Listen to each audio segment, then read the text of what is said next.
Hello everybody, Lawrence Fleming here again. Well, I'm doing what I can do best out here, and that's to hike. You can see that little marker on the tree. They mark these with a color. I'm continuing on from what I did yesterday. The hike was pretty long yesterday because I had to go hike from my campsite to the visitor center and then walk back because they don't have taxis or trains out here. I am looking at a big tree, a little analogy here. Let's see. It's falling over, but it's caught up here on another tree. So sometimes, no matter how strong we are, we can get support from somebody older, because that's an older tree. You say, why do I take hikes? Because God speaks to me just through nature. Doesn't have to say a word, just point out to me something that has a meaning like that. I wish we could hear God actually talking. Wish we could have a burning bush or pillar of fire or pillar of smoke, whichever the time of day was. I don't know why we don't have them anymore. I'm coming to the end of this one. It's called a trailhead. There's a parking lot, and that's where my car is, but there's also a bench. For my reading today, I'm going to wait till I sit down. It's difficult to hold the Bible and the camera and walk at the same time. And I've been known to have senior moments when I try to recall scripture, so I will definitely have the Bible handy.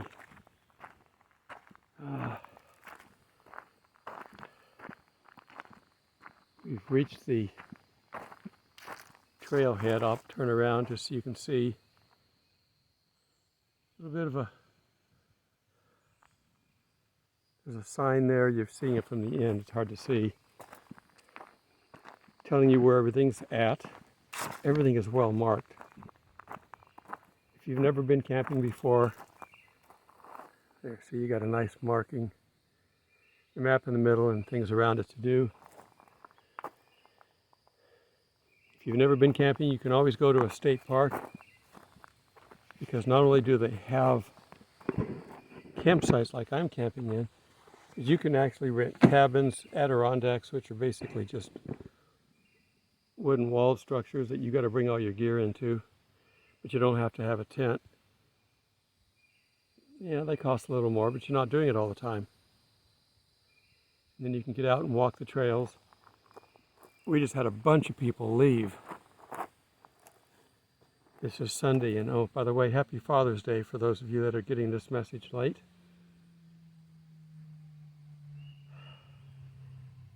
It's a great day. The sky is completely clear.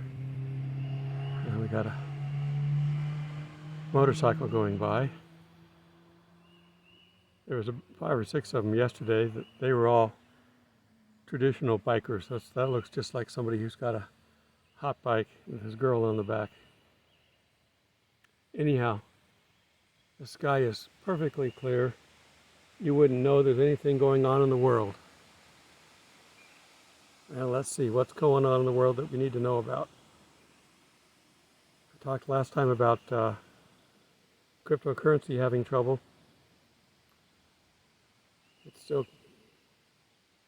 having trouble. They're trying to pull it out of the fire, but the government doesn't want it. Biden took a header. He fell off his bike right in front of the press. I'm assuming it was a bike and not a tricycle, but you know, it said bike, so I'll go with that. Sometimes, you know, when I'm talking to people from other countries, it's an embarrassment. But this is the kind of country we're living in now. The days of our fathers and grandfathers are gone. The day of the founding fathers are gone. This country will never be the same. It's going to never recover from what the world order wants to change it into. Excuse me. All right, we need to get to some scripture reading, so I'm going to stop right here and then I'll cut back in once I've got everything set up. Talk to you in a bit. Okay, welcome back. Today I want to read out of the book of John. You may have noticed that I've changed my name a little bit on the website. When I started this, God gave me the message that I was to take his message around saying that he's coming back soon, be ready. And that's both for the rapture and for the second coming. 7 years is not very much time in God's time frame. If it is full 7 years. We don't want to get into that right now. So I'm going to start in the book of John, chapter 1, verse 1. John basically points out who God is and who we're to believe in. He uses the word believe like 100 times in this gospel. And we have the other books that have his name on them too. He is a good witness to everything that happened.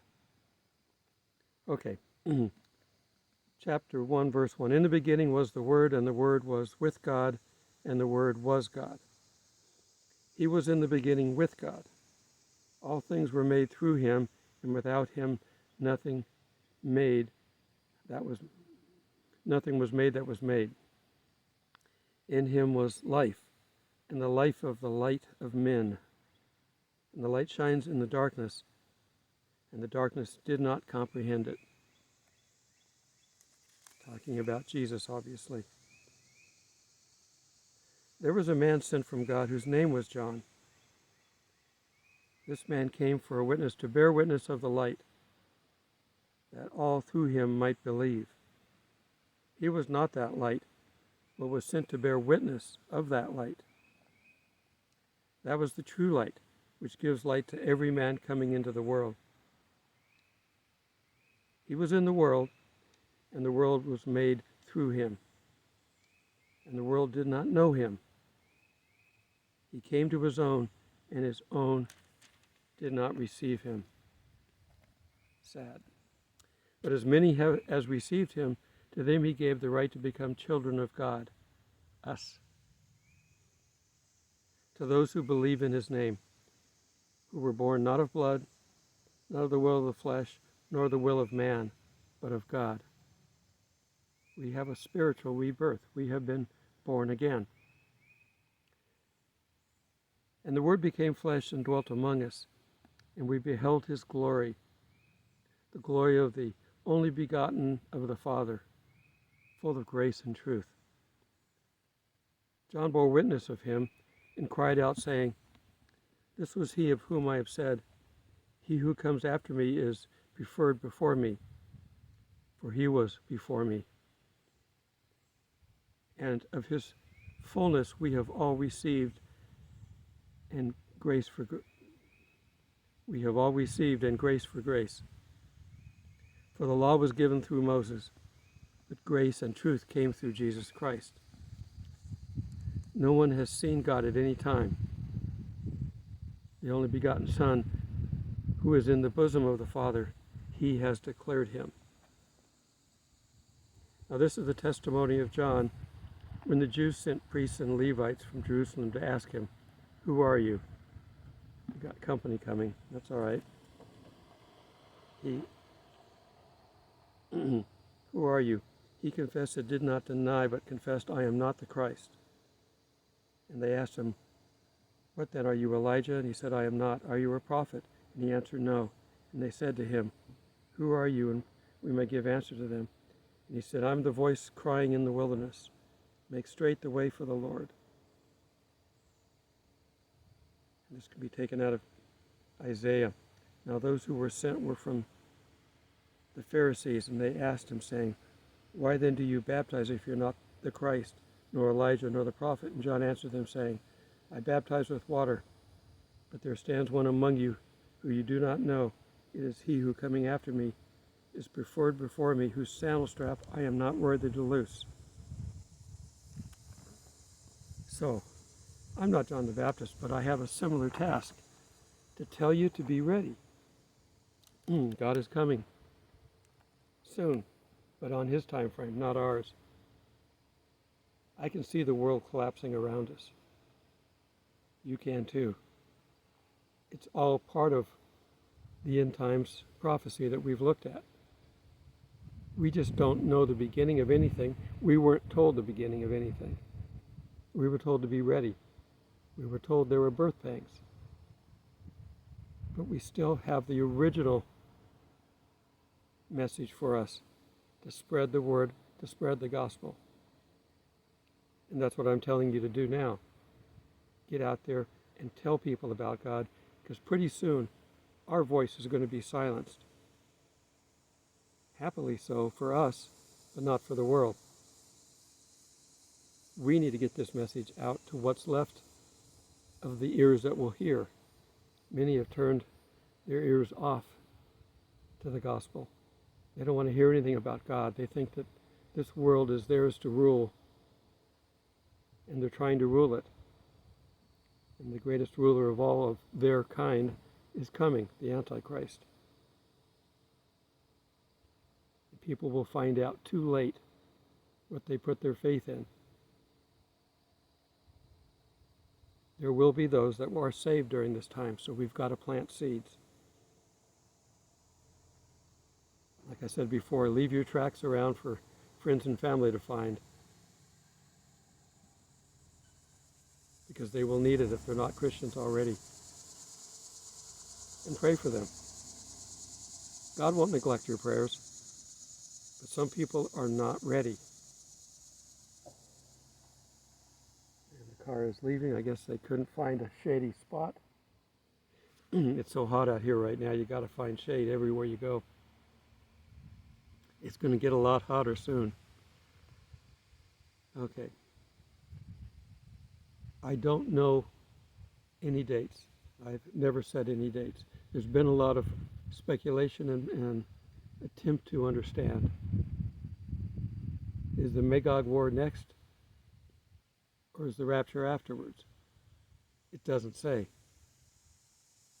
Everything that's happening in the beginning is happening in the beginning, including the rapture, if you're a preacher believer, which I am. We have to be out of here for the Antichrist to rule. One, we could stop him in his tracks cold. If we're down here and we're praying to God, and God answers our prayers, the Antichrist won't be able to rule. So we have to be out of here for that. It says we're the restrainer. Exactly that. We're restraining him from doing what he wants to do, doing what Satan wants him to do. So we have to be out of here. We're also not subject to wrath. We've got wrath coming at the middle of the 70th week, but we don't know when the start is. Are we already in it? I don't think so, but we could be. There are some that think that maybe the first part of it started back with Jesus. It's possible. Doesn't matter. We don't know, and we won't know. We won't know anything about time until the Antichrist defiles the temple. That's the only mark that we've got to go on, and we won't be here for that.